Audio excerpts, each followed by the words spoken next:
हम पहुँचे हुए हैं कचहरी मुख्यालय पर, देख सकते हैं।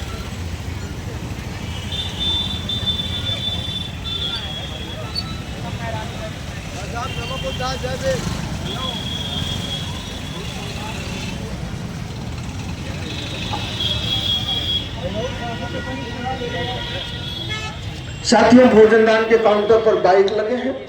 हम निवेदन करेंगे अपने साथियों से कि जिनकी बाइक जो कनौजिया फ्रेंड सर्किल के बगल में जो पंडाल लगा है उस पर भोजन होने जा रहा है, लेकिन बाइकों के होने से थोड़ी सी असुविधा हो रही है।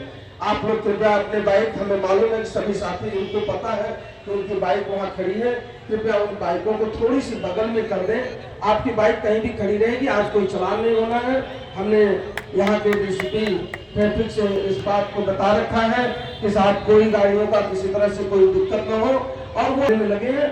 आप लोग कृपया सहयोग करें, अपने बाइकों को हटा लेंगे तो हमें भोजन प्रारंभ कराने में आसान हो जाएगा।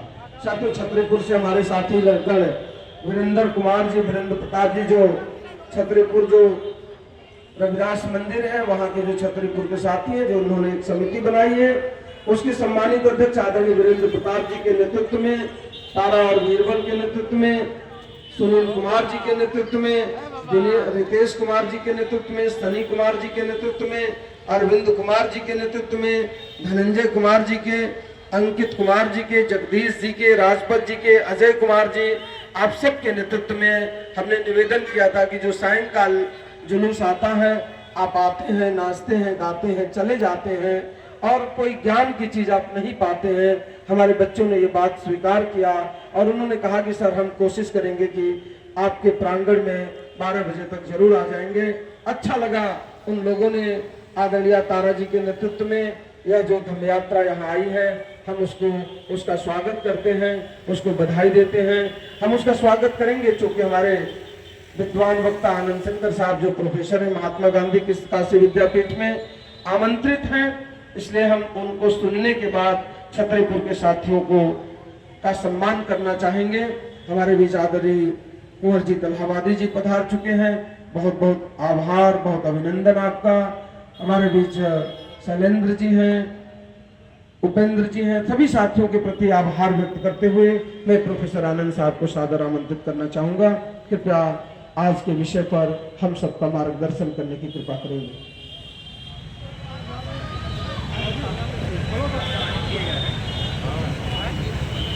सभी को जय भीम।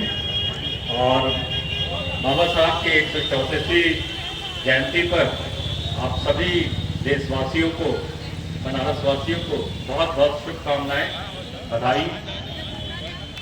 सबसे पहले जो झांकी लेकर के लोग आए हैं इतनी धूप में और इतने परिश्रम से यहाँ पर पहुंचे हैं, मैं चाहता हूं कि पंडाल में जितने लोग हैं वो करतल ध्वनि से उनका स्वागत करें, एक तेज करतल ध्वनि करके उनका स्वागत करें और बहुत जोर से दोनों हाथ उठा करके बोलिए जय भीम, जय भीम, जय भीम। अब लगा है यहाँ पर भीम के अनुयायी बैठे हुए हैं।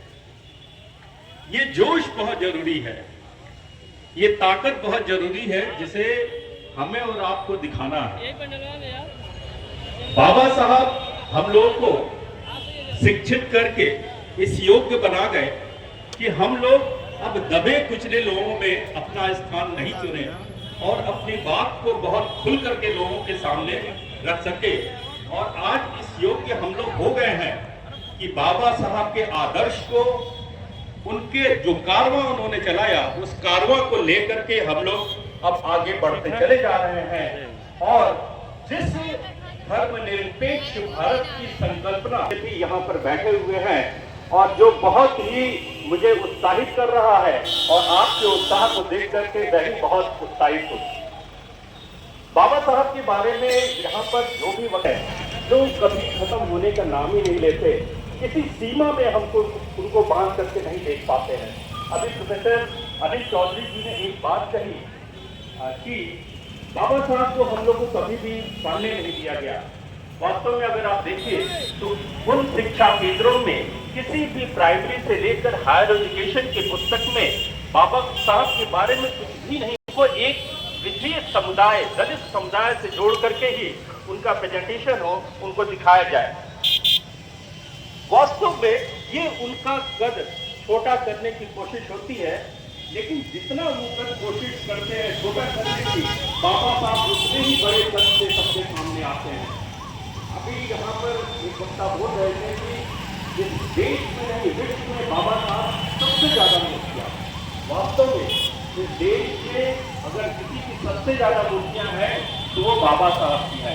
जो कोई दैवीय मूर्तियां नहीं है, एक मानव की मूर्ति की अगर मैं बात करूं, उस मानव की मूर्ति में सबसे ज्यादा अगर मूर्तियां हैं तो बाबा साहब की मूर्तियां हैं। लेकिन ये भी ध्यान रखिएगा कि सबसे ज्यादा तोड़ी जाने वाली मूर्तियां भी बाबा साहब की हैं।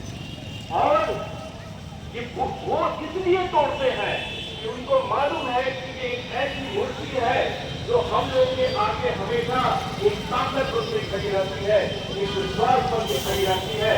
और इस मूर्ति को ढाना बहुत जरूरी है, लेकिन वो जितना इसको ढाने की कोशिश करते हैं उतनी ही मूर्तियां और आ जाती हैं, उतने ही लोग और खड़े हो जाते हैं, उतने ही ज्ञान से निष्ठावान होकर के और आगे बढ़ जाते हैं।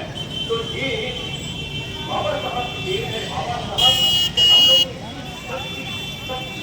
ताकत दी है, इतना सामर्थ्य दिया है, इतना संपत्ति दिया है, तो सब खड़े होकर के हम लोग ये सब बातें कर रहे हैं। वास्तव में जितने भी यहाँ पर लोग हैं, हम सबका दायित्व बनता है कि हम अपने समाज के लिए कुछ करें। कुछ करने में बहुत कुछ नहीं करना है, बस आपको अपने बच्चों को अच्छी से अच्छी शिक्षा देनी है। अच्छी से अच्छी शिक्षा देने के लिए आपको उन भौतिक चीजों को त्यागना पड़ेगा। आपको खाना भले न खाइए, लेकिन अपने बच्चों को शिक्षित कीजिए, और बच्चों को शिक्षित करेंगे तो अपना रास्ता खुद बना लेंगे। सबसे बड़ा जोर शिक्षा पे ही, जितने भी हमारे जितने भी हमारे जो आइडियल हैं, जो हमारे आदर्श हैं, वो सारे के सारे लोगों का यही मानना था कि शिक्षा को